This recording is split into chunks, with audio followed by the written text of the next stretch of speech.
వేదములు యోగము ఒక విషయం మనం చెప్పుకుంటున్నాము.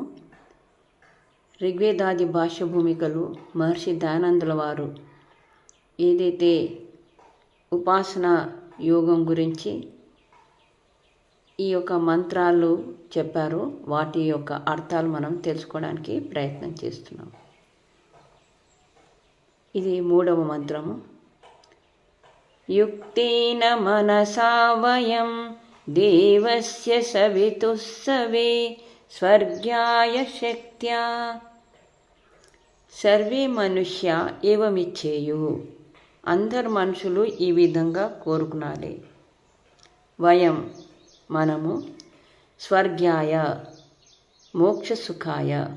స్వర్గం అంటే మోక్ష సుఖము అని అర్థం చేశారు ఋషి దయానందుల వారు. ఆ మోక్ష సుఖం గురించి శక్త్యా యోగ బలోన్నత్య, యోగ బలంను ఉన్నతి చేసుకొని, అంటే యథాయోగ్యమైన సామర్థ్యంతో, యథాయోగ్యమైన సామర్థ్య బలముతో దేవస్య స్వప్రకాశస్య ఆనందప్రదస్య, స్వప్రకాశ స్వరూపుడైనటువంటి ఆనందప్రదుడైన సవితు సర్వాంతర్యామిన పరమేశ్వరస్య, స్వప్రకాశ స్వరూపుడు ఆనందప్రదుడు సర్వాంతర్యామి అయిన పరమేశ్వరి నీయందు సవే అనంతైశ్వర్యే అనంత ఐశ్వర్యమునందు యుక్తేన మనసా యోగయుక్తేన శుద్ధాంతఃకరణేన వయం సదా ఉపయుంజీమహీతి. శుద్ధమైన మనసుతో పరమేశ్వరుని యొక్క ప్రకాశ రూప ఆనందంను ప్రాప్తించడానికి ఈశ్వరుని అందు మనసును నివిష్టం చేయాలి. తన శుద్ధమైన మనసు ద్వారా పరమేశ్వరుని ప్రకాశ రూప ఆనందంను ప్రాప్తించుకోవడానికి ఈ యొక్క సాధన ఏదైతే చెప్పబడిందో యోగ సాధన, ఆ యోగ సాధన ద్వారానే పరమాత్మని యొక్క ఏదైతే ఆనందం ఉందో అది శబ్దం కాకుండా దాన్ని అనుభవించడానికి ప్రయత్నం చేయాలి అనేది ఈ యొక్క మంత్రాల యొక్క అర్థం. ఇక్కడ ఋషి దయానందుల వారు మోక్ష సుఖాయ, స్వర్గాయకు మోక్ష సుఖాయని రాశారు.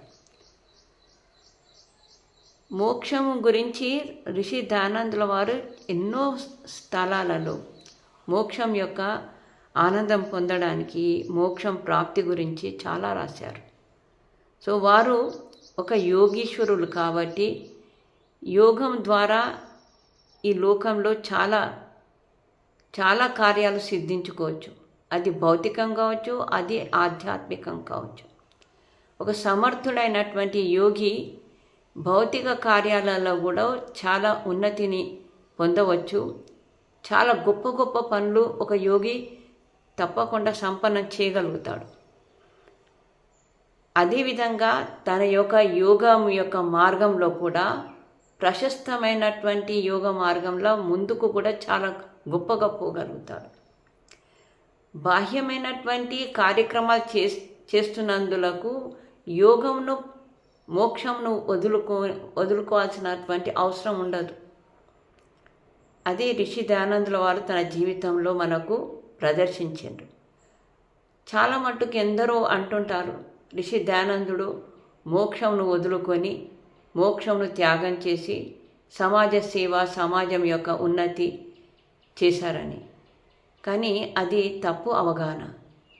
ఋషి దయానందుల వారు మోక్షం యొక్క అనుగామ్యన, మోక్షమును అనుభవించినటువంటి వారు, మోక్ష సుఖానిలో గురించి వారు నిరంతరం దాని అనుగమనం చేసినటువంటి వారు. అసలు మోక్షంలో సిద్ధించుకున్న వారే అనొచ్చు. ఎందుకంటే వారి యొక్క భాష్యములలో మోక్షం గురించి ఎన్నోసార్లు ఎన్నో విధాలుగా వర్ణన చేసి ఉన్నారు. మరి అటువంటి మహర్షి ఏదైతే కర్మయోగిగా ఈ లోకంకు ఉద్ధరణ చేశాడో అది వారి యొక్క ఒక పక్షం. అది శ్రీకృష్ణుడు కావచ్చు, ఎంతమంది మహాపురుషులు జన్మ తీసుకున్నారు. వారు యోగము ద్వారా మోక్షంను కూడా పొందిండ్రు, లోక కళ్యాణం కూడా చేయగలిగిండ్రు. వాస్తవంగా యోగంలో ప్రవేశించినటువంటి ఏ యోగి కానీ, ఎవరైతే మోక్షంను ప్రాప్తించేంత యోగ్యత కలిగినటువంటి మహాపురుషులు కానీ మహర్షులు కానీ, వారికి లోక కళ్యాణం కూడా చేసే సామర్థ్యం ఉంటుంది, అందరికీ ఉండదు. వారెంత లోక కళ్యాణం చేయగలిగారో ఇంకా ఇతరులు అంత లోక కళ్యాణం చేయలేదు. కాబట్టి ఋషి దయానందుడు లోక కళ్యాణం గురించి, లోకమును ఉద్ధరించడానికి కొరకు తన యోగమును ఎప్పుడు వదలలేదు, తన మోక్షం యొక్క విషయాన్ని ఎప్పుడు వదలలేదని వారి భాషలలో స్పష్టమవుతుంది.